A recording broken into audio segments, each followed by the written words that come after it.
So I'm going to tell you today about a way of looking at the world that I think is substantially different from the way that most people look at the world. And the way I want to tell you about looking at the world today is, I think, more inclusive than a standard sort of materialist view. How thousands of years ago Plato proposed that all knowledge was remembering. And of course we don't believe that today, because we believe we gather knowledge as a consequence of contact with the world.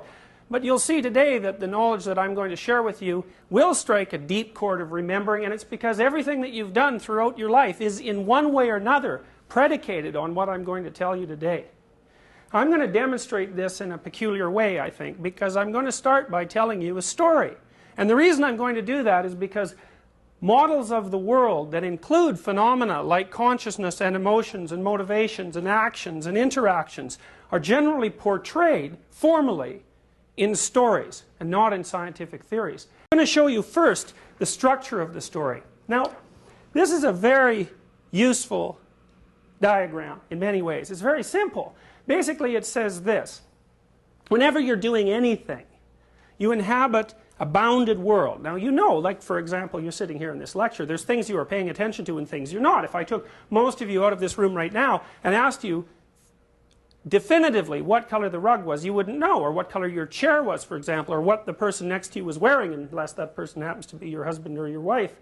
You wouldn't remember any of those things. And the reason for that is, when you're in a situation like this and you're attending to a speaker, most of the occurrences that are unfolding around you are irrelevant. You don't store them. You only focus on certain things. Well, how do you decide what to focus on, given that there's a virtually unlimited number of things to pay attention to? Well, you have to conceive of yourself as being somewhere, always. And you have to conceive of yourself as going somewhere. So you could say, in a real sense, the world you inhabit is a journey. It's a journey from point A to point B, a journey from what is to what should be, a journey from the place you are, which is insufficient in some important manner, to a place that in some important manner is going to be better. A standard story has exactly that structure. A child comes home and you say, well, what happened to you today on the way to school? Setting up the little narrative structure, and the child will unfold the sequence of events that he encountered. If the story's more interesting than just a recount of exactly what happened to him, it usually involves the encounter with something unexpected on the way to point B, and a description of the manner in which that encounter with the unexpected was resolved. Typical story. Now, why would you want to know that? Why would you want to listen to it? Well, it's because on your journey from point A to point B, all sorts of unexpected things always happen. And if someone else has encountered something unexpected and conjured up a decent solution to it, it could well be worth your time to listen. Well, maybe there's a pattern to encountering unexpected things. Maybe there's a proper way to encounter the unexpected. Maybe it's the case that in our collective wisdom as human beings, we've gathered up representations of ways to encounter the unexpected that we put forth in our stories. How should you face what you don't understand? Well, now I'm going to tell you this story. It's written for 4-year-old kids. But I want you to take a look at it for a moment from a different perspective and see if you can imagine exactly what it is that it's saying.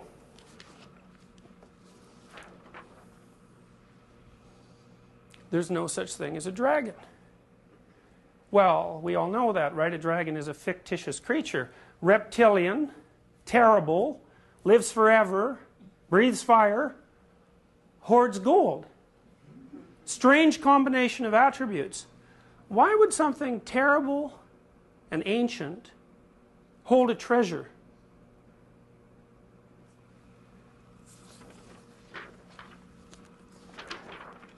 Billy Bixby was rather surprised when he woke up one morning and found a dragon in his room. It was a small dragon about the size of a kitten. The dragon wagged its tail happily when Billy patted its head. It's interesting, you know, in Chinese mythology, the dragon is a positive figure. In European mythology, the dragon is something to face in combat and destroy, or something to face in combat and build something out of the pieces left over from the dragon. Billy went downstairs to tell his mother. There's no such thing as a dragon. said Billy's mother. And she said it like she meant it. Remember once my daughter had a nightmare. She was about 4. This was at the time when she first started to notice graffiti and litter. And both graffiti and litter bothered her. She couldn't understand the motivations behind the graffiti artist, and she didn't like the fact that there was litter cluttering up the world's order.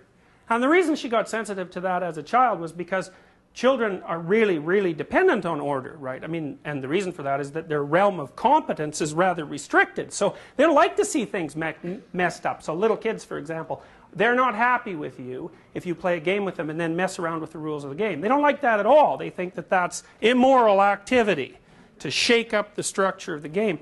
Well, anyways, while she was pondering all this, she came into our bedroom one night and said, "Dad, I had a nightmare." Now, we all know, right, nightmares aren't real, just like dragons. Dreams aren't real. Of course, which raises the question of why in the world you'd bother having them 6 or 7 hours a night every single day of your life, and why they're a recognized feature of animal behavior all the way down to the amphibian level. She said, "I dreamt that there was a clear flowing stream, but in the stream there was all sorts of garbage, and it scared me and bothered me so much I woke up." So I told her, "Look, close your eyes and imagine the stream. It's full of garbage. What should you do about it?" She said, "Well, I should take the garbage out of the stream." I said, "All right, so picture the stream, picture yourself cleaning the garbage out of it."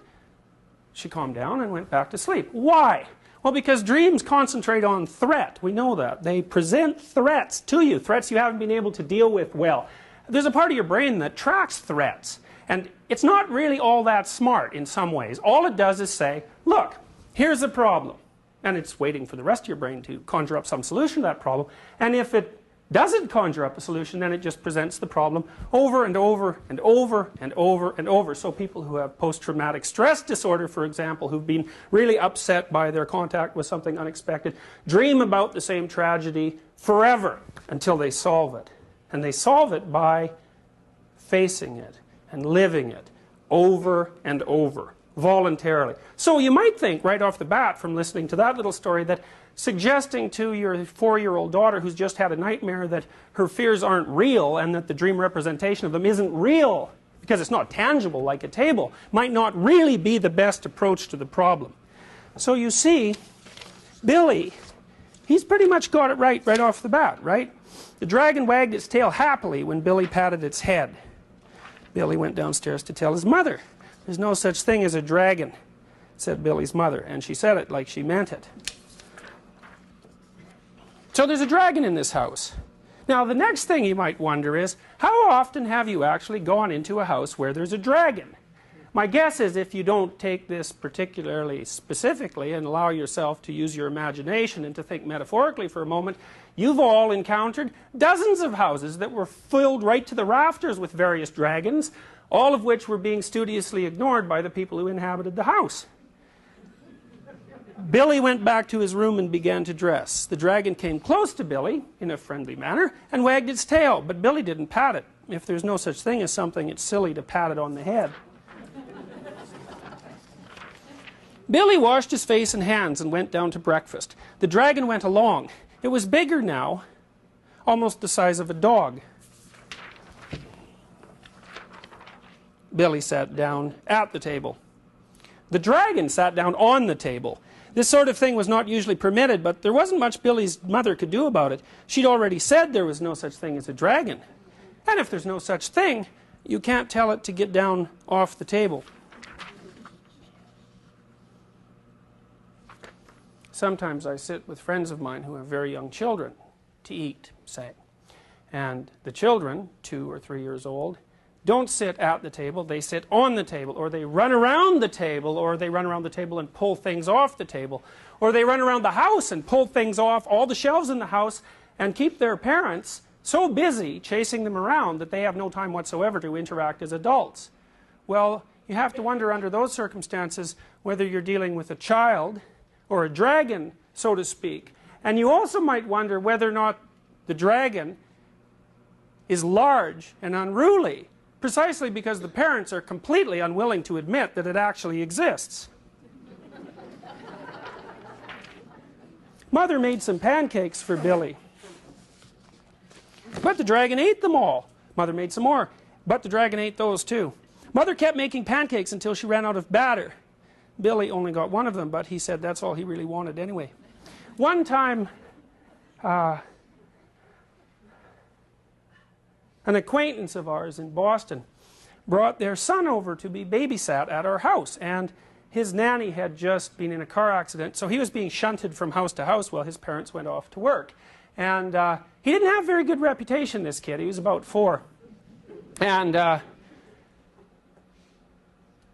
he came over to our house and with his mother in the morning, and she dropped him off, and she said, well, he probably won't eat all day, but that's all right. And I thought, no, he's 4. If he doesn't eat all day, that's not all right, right? Because kids, if they don't eat, they're basically horrible, right? If they don't sleep and they don't eat, they're horrible. So it isn't all right that he doesn't eat. So then you think, well, maybe there's some sort of dragon associated with this child that happens to be interfering perhaps with his ability to eat. So I came back at noon. My wife had taken care of the children that day, and I walked in the house, and the other 4 or 5 kids that we had in the house were off playing, and this little kid was standing in the corner, like really isolated and looking, you know, upset fundamentally. So I went over and I poked him a bunch, because generally if you poke a kid a little bit, you know, well, they'll go like this, you know, they'll sort of back off, but sooner or later you can crack them and they'll smile and then they'll play. Not this kid, boy, there's no bloody way he's going to play with me. And that was that, like, he'd already learned that adults should either be ignored or that they were trouble, and he wasn't going to let any adult into his little world. So there was absolutely a dragon associated with that little boy, and it was eating all his pancakes. Billy went upstairs to brush his teeth. Mother started clearing the table. The dragon, who was quite as big as Mother by this time, made himself comfortable on the hall rug and went to sleep. I really like this one. By the time Billy came back downstairs, the dragon had grown so much he filled the hall. Billy had to go around by way of the living room to get to where his mother was. I didn't know dragons grew so fast, said Billy. There's no such thing as a dragon, said Mother firmly. Cleaning the downstairs took Mother all morning. What with the dragon in the way and having to climb in and out of windows to get from room to room. So, you know, you think back in your own experience when you've gone to a house where there's a dragon hiding underneath the living room rug and nobody's saying anything about it. And then you think, how long does it take to get something absolutely simple done in a house that's absolutely jammed to the rafters with unfinished business? Forever, right? Organizing people in a household like that, to even do something as simple as go out for breakfast in the morning, or even perhaps to make a meal, is virtually impossible. Why? Well, because there's something going on in the household that has been studiously ignored for a very long time and has grown so large as a consequence that it occupies the whole domain. By noon, the dragon filled the house. Its head hung out the front door, its tail hung out the back door, and there wasn't a room in the house that didn't have some part of the dragon in it.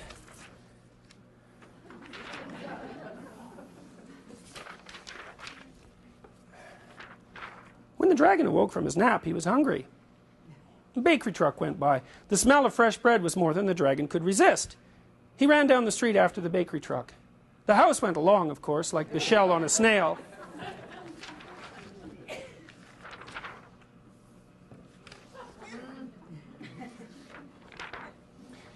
The mailman was just coming up the path with some mail for the Bixbys when their house rushed past him and headed down the street. He chased the Bixby's house for a few blocks, but he couldn't catch it.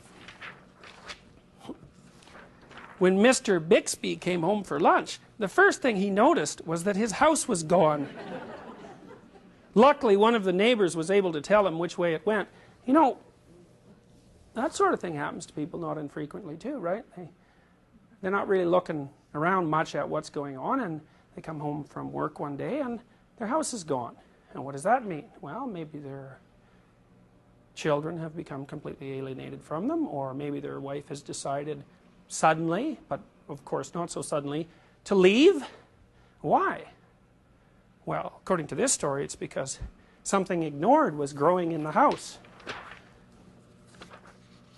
Mr. Bixby got in his car and went looking for the house. He studied all the houses as he drove along. Finally, he saw one that looked familiar. Billy and Mrs. Bixby were waving from an upstairs window.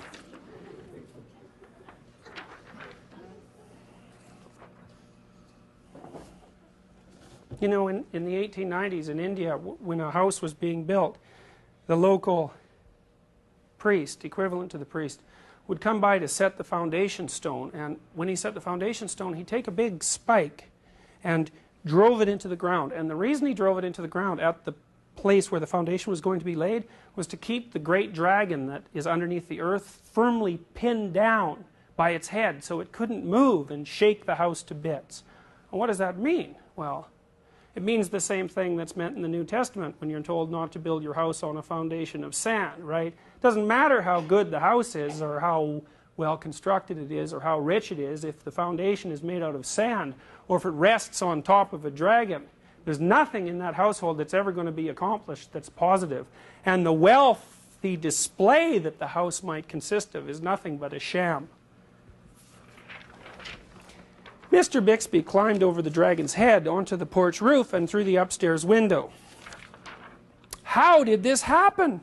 Mr. Bixby asked. "It was the dragon," said Billy.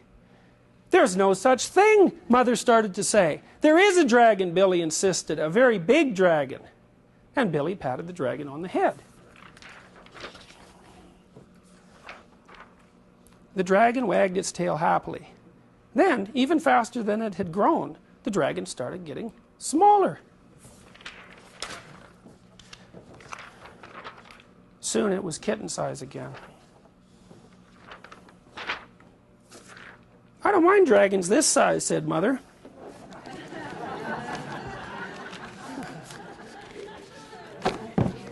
"Why did it have to grow so big?" "I'm not sure," said Billy, "but I think it just wanted to be noticed."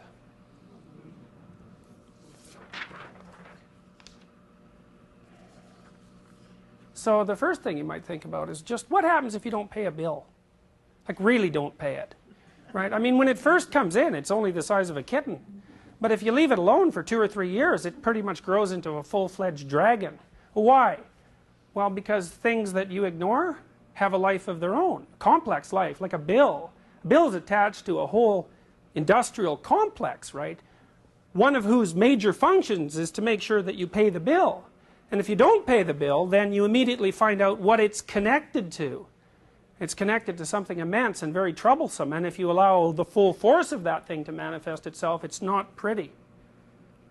So one lesson from this story is that if something's nagging at you, just a bit, it's probably better to deal with it before it turns into a full-fledged dragon. And then you might think, well, what if it's already a full-fledged dragon, right? I mean, then what's your option? Is there nothing left but to run away?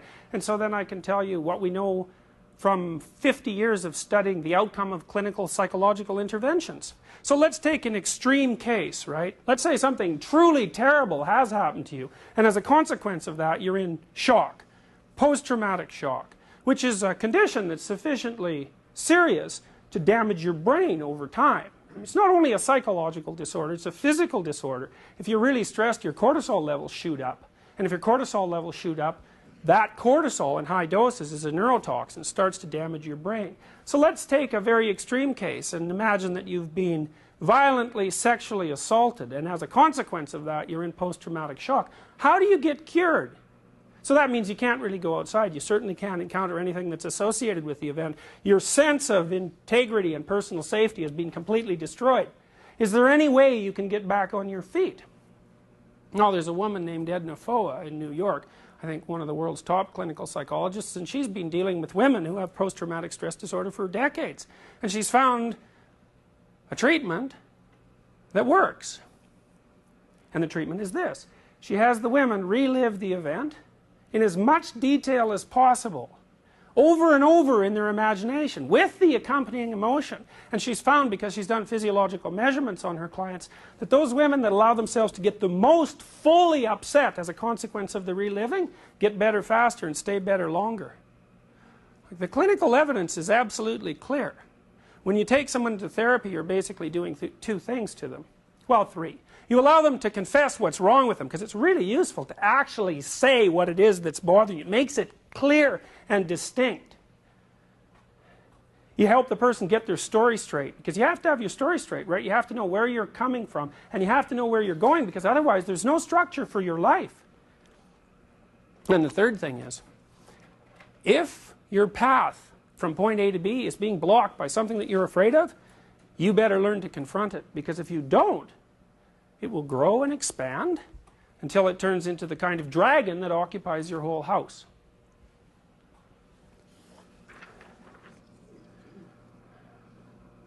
This is another representation of a story. That's a simple story. I think it's one that's really most applicable to children at... There are aspects of it that are most applicable to children. Sexual desire one obviously isn't. It's a map of motivation. It basically says this, and it's easy to understand if you think, you go to a movie, doesn't matter what country it's made, there's certain things that always happen, right? Like two broad classes of fiction, adventure and romance. What's an adventure? To go to new lands and discover something new and become transformed as a consequence. What's a romance? To meet another person who's certainly as complicated as anything you could meet on an adventure.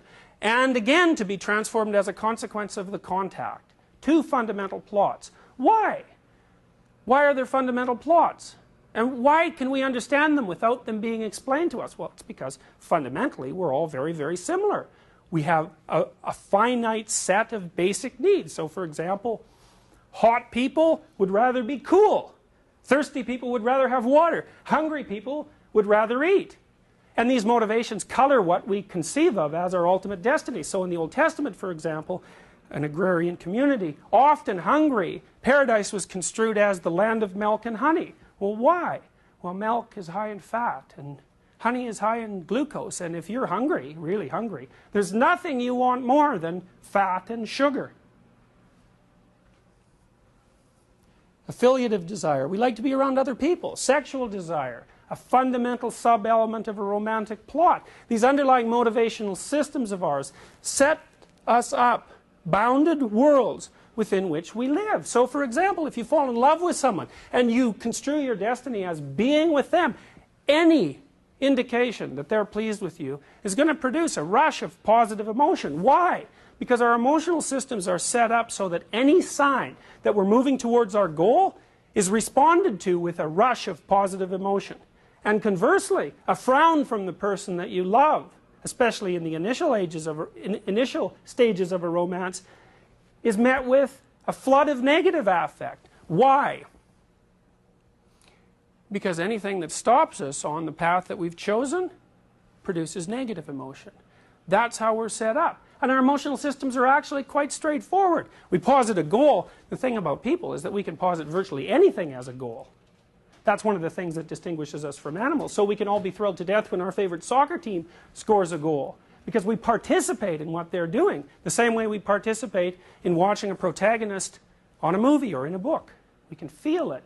We embody it. We even know now that the neural systems that I utilize to watch a movie involve the same neural systems that the actor is utilizing acting out the part. So when you say you understand someone else, what you mean is your body is set to do exactly the same thing their body is, and your emotional systems are locked on exactly the same way theirs are. So when they experience something and you're watching it, you experience an echo of it, and that's what understanding means.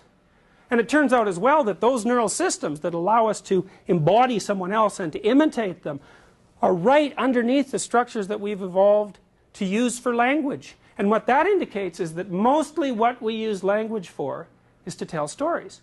To tell stories about the way that people act, so that we can derive information, not about what the world's made of, because we don't really care about that in some fundamental way, but instead, how should we act? That's the fundamental question. How should we act? Now, if you go see a movie about a thug, the message there is, given that the thug generally comes to not so good end, don't act like a thug, right?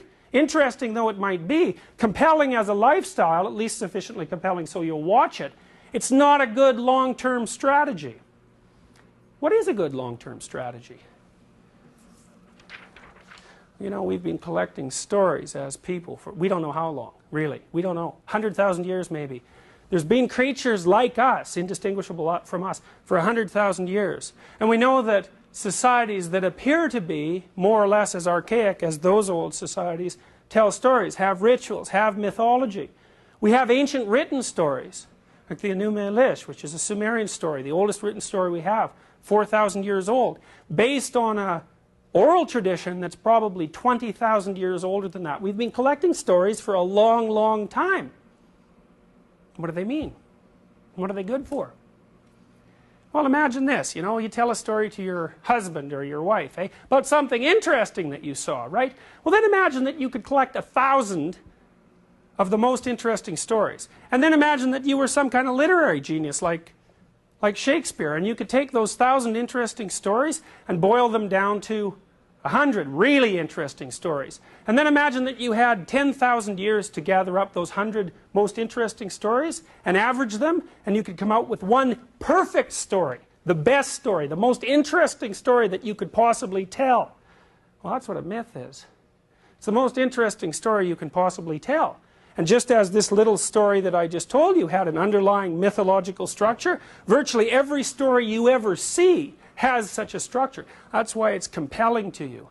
And when you meet someone who's charismatic or who holds your attention or who you're interested in, the probability that they're acting out a mythological fragment is very, very high. And that's why it is that your attention is captivated by them. What do we encounter when we encounter something we don't understand? We don't know. It's not the simple world of objects. The simple world of objects is something we've learned to see. The real world is way more complicated than what we just see. Let me give you an example. When I was in Montreal in 1985, my computer crashed. So what do you do when your computer crashes? Well, when a computer encounters something unexpected, it crashes. It can't do a damn thing about it. You have to fix it. So I checked the monitor. It was okay. It wouldn't go on. It seemed all right. Then I noticed my lamps weren't working. So I went to the fuse box. So all the fuses seemed okay. So then I went outside to go down to the corner store to get a cigarette. And I saw that outside all the lights were off. The traffic lights were off. Right? The whole city was in darkness. Then I found out the next day that there was a solar wind. Big solar flare. Put out a big cloud of electrons. Zipped along to Earth at the speed of light. Put an electrical pulse through the hydroelectric grid in Quebec. Crashed my computer. Well, I hadn't thought until that point that the integrity of my computer was dependent on the stability of the sun. Everything is way more complicated than it looks. And when you just look at something, you see a very simple representation of what's actually there. What do you encounter when you encounter something unexpected? Well, when you first encounter it, you don't know. All you know is that it frightens you, but it makes you curious. Think dragons, right? Every primate's afraid of lizards, including us. Chimpanzees don't like snakes. If you take a chimp, it's never seen a snake, you show it a snake, it will hit the roof of its cage, then it'll look at the snake. Why would a dragon hoard gold?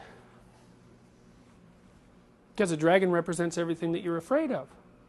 What's embedded in everything that you're afraid of? Absolutely everything that you need to find. Run from what you're afraid of. Run from exactly what you need to find.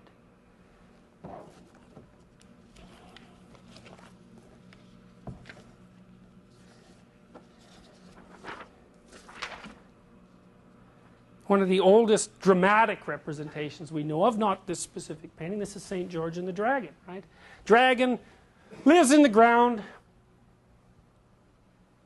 chased there by heroes of a previous generation, now and then re-emerging, kills people, right? These are skulls around its lair. Threatens the integrity of the community, like everything unexpected does. Hero comes out, slays the dragon, frees the treasure. In this case, it's a virginal woman.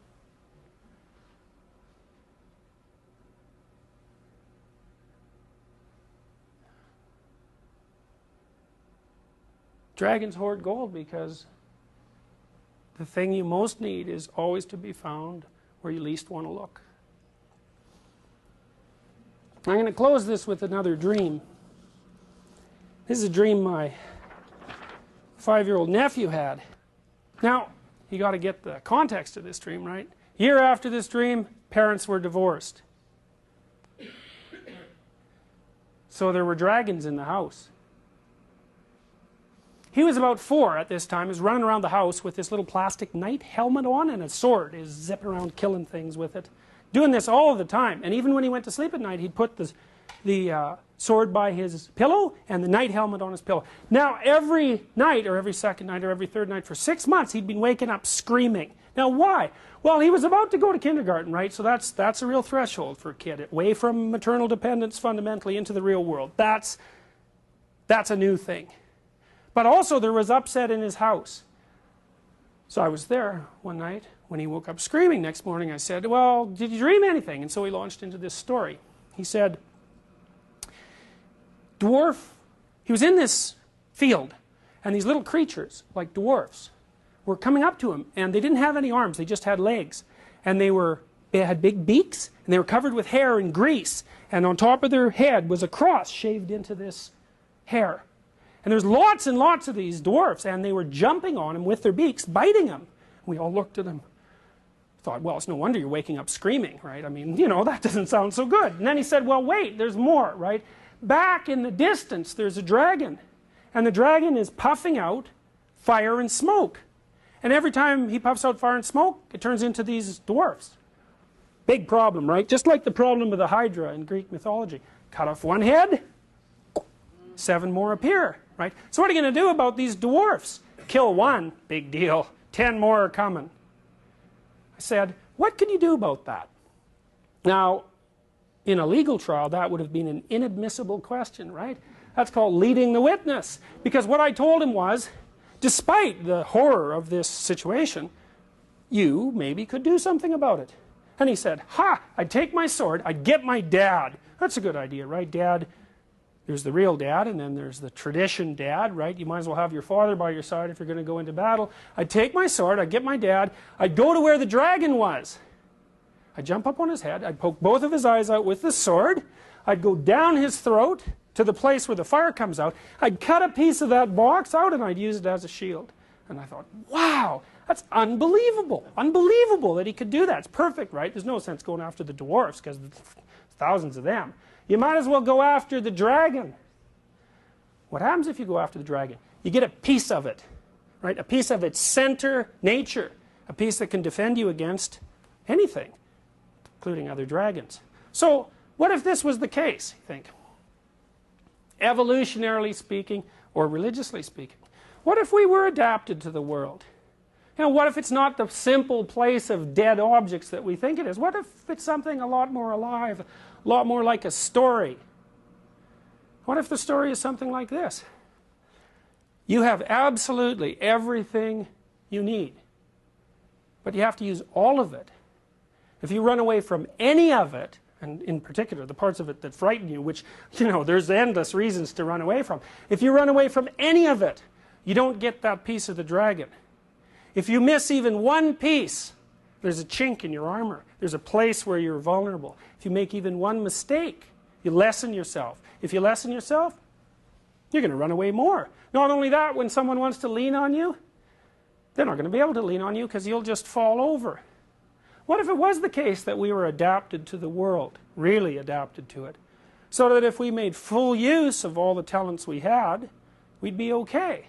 What if it was the case that if we set out consciously to never run away from something we know we shouldn't run away from, that everything would be all right?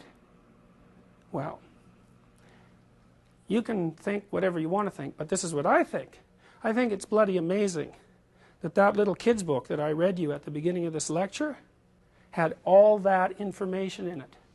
And so you might ask yourself when you leave, if that information isn't true, how the hell did it get there? That's it. Thanks.